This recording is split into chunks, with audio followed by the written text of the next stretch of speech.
Online advertising fraud is a growing concern in the business community. We saw a recent report that suggested U.S. online advertisers are bilked out of $6 million a month thanks to phony clicks. So what can be done about the problem, and what can the advertising community do to protect itself?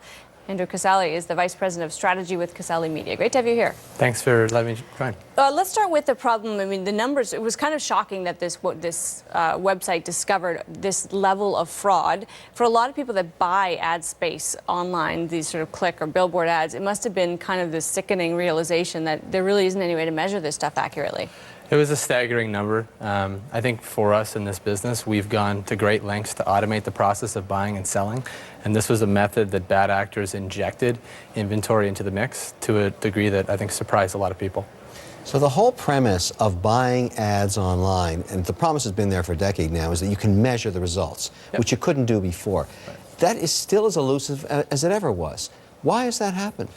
You know, it's really difficult to compare an online spend to offline because there's just so much supply. It's hard to know what's working and what's not when you compare all the options available. And in this particular instance, what happened was supply was created by using real computers that were compromised with some sort of malware or other thing. And you had real users creating traffic that people thought was real.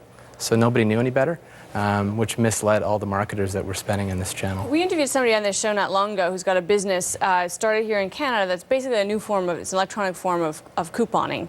Okay. And the beauty of it is that if you take their digital coupon to the store, the person, you know, whether it's Johnson & Johnson or Nabisco, knows immediately that you bought it and that you bought it using that coupon. So they know that this is working, in other words. That's a rare thing in this space. And it's a rare thing in advertising in general, to be fair. Right. But when you put up a billboard ad on a website, how are we measuring?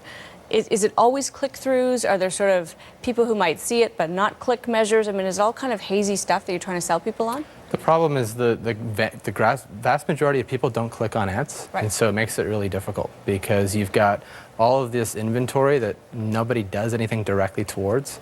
So all the measurement models are based on exposure. So who saw it and then what did they do after the fact, not just who interacted with it. And that's where fraud can come in because exposure can be created. And it can be very difficult to know what exposure is real and what exposure is not. So how do I, as a buyer of this, know what's real and what's not? How do you stop this from happening? What's the fix? So one of the companies that broke the story, a company called the name Spider.io, based out of London, England, their job is to help marketers understand what they're buying. So they surface insights. So they tell you, you know, what browser activity led to the display of the ad, what is the demographic of that user, what interactions happen on the page itself, after, before, and during ad display. And so they were able to find a pattern that was just not human. So they compared human activity to this robotic activity, and it was vastly different. The robotic activity looked very manufactured, it was very consistent, whereas the human activity is very natural. It's methods like this that can kind of surface more insights beyond the fact that I bought this volume of ads that can help.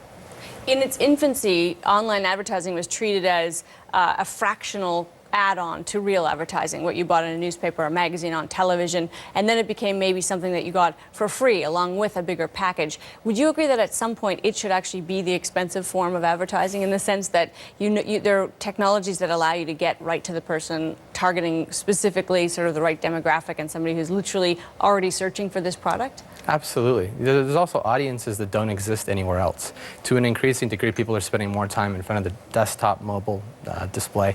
And if you're not there, then you're not alongside their consumption patterns. Right. So the channel itself is worthy of more consideration, but it is plagued by these technical challenges. I wanted to ask you a question that's raging in the newspaper publishing business, because they've been very disappointed in translating their old print advertising into online.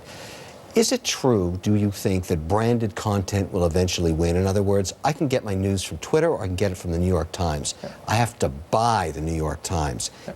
I know it's vetted. I know the editor looks at it. I feel more confident. Is that the long-term model? It has to be. And consumers trust advertising in environments that they trust.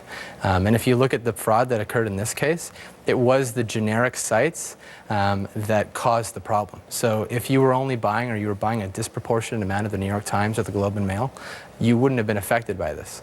The reason this occurred was because generic sites that people have never even heard of were getting marketing dollars. So I think that associative benefit has yet to fully arrive online, but it has to. It will. Do we assume this is an international problem, that it's happening, if they've discovered it somewhere, it's happening everywhere? It's happening everywhere, and it's happening here too. Yeah. The ad exchange concept is what enabled it. This automated method of transaction between machines. You lose the human oversight, and so long as the algorithm is happy, it buys it. But this is a global issue. It's happening in Canada, the United States, and elsewhere. All right. Great to have you here, Andrew. Thank you. Andrew Casale is Vice President of Strategy at Casale Media. Still ahead.